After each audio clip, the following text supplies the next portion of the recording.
வணக்கம். 8ஆம் வகுப்பு தமிழ் முதல் பருவம் இயல் 3ல் வினைமுற்றுங்கிற இலக்கண பகுதியில் முதல்ல வினைச்சொல் அப்படிங்கிறத பார்க்கலாம். வினைச்சொல் என்பது ஒரு செயலை குறிக்கும் சொல் வினைச்சொல். இப்போ ஒன்றன் செயலை குறிக்கும் சொல் வினைச்சொல். இப்போ பார்த்திங்கன்னா படித்தான், பறந்தது, பாடுகின்றான், ஓடியது, ஓடின, எழுதினான், இதுபோல் நிறைய சொற்களை நீங்கள் வினைச்சொற்களை சொல்லலாம். அடுத்து வினைமுற்று. இந்த வினைச்சொற்கள் முழுமையான பொருளை முற்று பெறும் வினைச்சொற்கள். பொருள் முற்று பெறும் வினைச்சொற்கள் என்னது? வினைமுற்று அல்லது முற்று வினைன்னு சொல்லுவோம். இதற்கு உதாரணம் பாருங்க, கயல்விழி படித்தாள். அப்போ படித்தாள் கயல்விழி பெயர் சொல்ல குறிக்குது. படித்தாள்ங்கிறது வினைச்சொல்.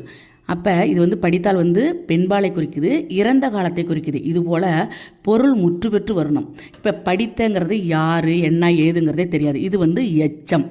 இதுபோல் கதிர் பாடுகிறான், என்னது? இது நிகழ்காலம், ஆண்பாலை குறிக்குது. மாடு மேயும். இதுபோல் நம்ம வரது எல்லாமே என்னது? வினைமுற்று சொற்களாகும். இப்போ வினைமுற்று 5 பால், 3 காலம், 3 இடங்கள் ஆகியவற்றில் வரும். 5 பால்னா உங்களுக்கு தெரியும், ஆண்பால், பெண்பால், பலர்பால், ஒன்றன்பால், பலவில்பால். 3 காலம்னா இறந்த காலம், நிகழ்காலம், எதிர்காலம். 3 இடம்னா தன்மை, முன்னிலை, படர்க்கை. வினைமுற்று தெரிநிலை வினைமுற்று, குறிப்பு வினைமுற்று என 2 வகைப்படும். அதாவது என்னது? தெரிநிலை வினைமுற்று, குறிப்பு வினைமுற்று என 2 வகைப்படும். நன்றி.